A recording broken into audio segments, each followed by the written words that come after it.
Assalamualaikum warahmatullahi wabarakatuh. Salam dan bahagia Bapak Ibu Guru Penggerak. Perkenalkan, saya Eri Subekti dari calon guru penggerak Angkatan 11 Kabupaten Pati, Provinsi Jawa Tengah.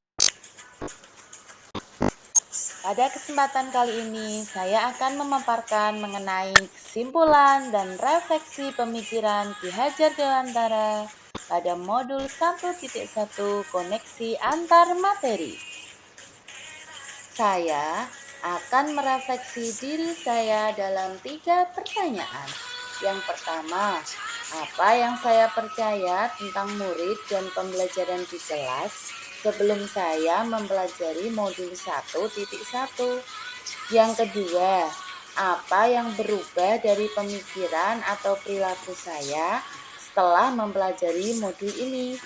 Yang ketiga, apa yang dapat segera saya terapkan lebih baik agar kelas saya mencerminkan pemikiran Ki Hajar Dewantara?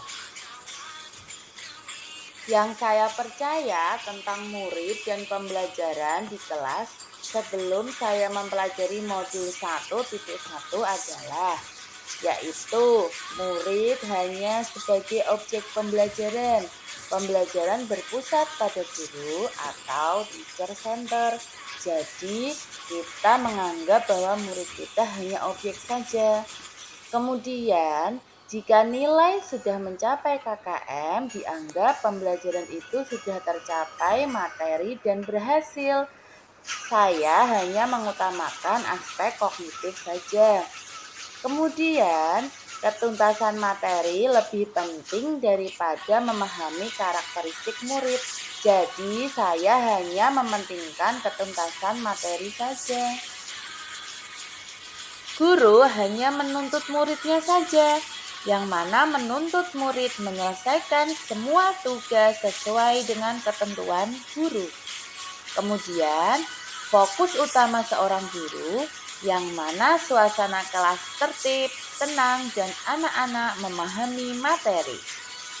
Proses pembelajaran dilaksanakan sesuai dengan rencana yang sudah dirancang sebelumnya, tanpa adanya merdeka belajar, dan guru adalah satu-satunya sumber belajar. Berikut ini suasana kelas sebelum saya mempelajari modul 1.1. Murid hanya diam, duduk, dan mendengarkan saja. Kemudian penilaian hanya mengutamakan aspek kognitif saja. Yang saya rasakan saat itu, saya tidak memperdulikan apakah murid saya sudah benar-benar paham atau belum. Kemudian, saya hanya meminta siswa saya menghafal, dan menghafal. Sehingga saya sering merasa gagal dan mengeluh kepada murid saya ataupun teman sejawat saya jika banyak murid yang tidak tuntas setelah melakukan evaluasi. Apa yang berubah dari pemikiran atau perilaku saya setelah mempelajari modul ini? Saya menyadari bahwa apa yang saya pikirkan dan saya lakukan selama ini tidak tepat.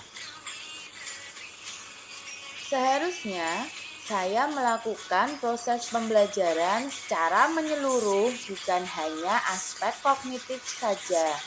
Yang mana aspek menyeluruh dalam pembelajaran yang harus saya terapkan yaitu kognitif, afektif, psikomotorik, sosial, budaya, dan spiritual. Saya harus melakukan pembelajaran yang berpusat pada murid, yaitu menjadikan murid sebagai subjek pembelajaran atau student center. Saya harus menghargai karakteristik anak dan tidak mensamaratakannya. Saya memotivasi peserta didik agar mereka aktif dalam proses pembelajaran menggunakan sumber pembelajaran yang bervariasi, yang mana guru bukan satu-satunya sumber belajar. Contohnya, mereka belajar menggunakan sumber belajar alam.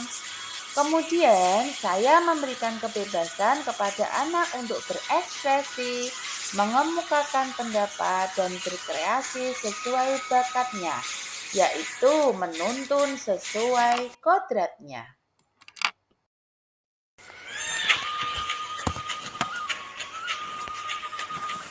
Yang dapat segera saya terapkan lebih baik dalam pembelajaran di kelas agar mencerminkan pemikiran Ki Hajar Dewantara antara lain yaitu saya menerapkan pembelajaran abad ke-21 yang mana merancang pembelajaran yang interaktif dan menyenangkan dengan melibatkan murid sesuai dengan metode student center. Kemudian mengajak murid untuk berpikir kritis, kreatif, komunikasi, dan kolaborasi. Selanjutnya, saya menerapkan sistem Among, yaitu pendidikan yang menuntun, bukan yang menuntut. Selanjutnya, yaitu saya menerapkan pembelajaran berbasis teknologi yang dipadu dengan kearifan lokal dan budaya setempat, yaitu dengan mengutamakan kodrat alam dan kodrat zaman. Saya juga akan menerapkan konsep merdeka belajar dan mengintegrasikan setiap pembelajaran dengan pencapaian profil pelajar Pancasila. Kemudian, saya akan menggali karakter dan latar belakang murid dengan menjalin komunikasi yang baik dengan murid saya. Selanjutnya, pembelajaran yang mengutamakan budi pekerti mengintegrasi permainan dalam pembelajaran. Karena sejatinya pembelajaran itu menyenangkan dan kodrat anak adalah bermain. Kesimpulan yang dapat kita ambil setelah mempelajari modul titik satu adalah pendidikan adalah menuntun anak sesuai dengan minat dan bakatnya. Pendidikan bukan mengenai nilai dan ketuntasan akademis saja, namun perlu penanaman budi pekerti yang baik. Pendidikan sejatinya adalah berhamba pada anak atau berpihak pada murid. Semoga video ini menginspirasi Bapak Ibu pejuang pendidikan. Salam dan bahagia Bapak Ibu guru penggerak. Terima kasih. Wassalamualaikum warahmatullahi wabarakatuh.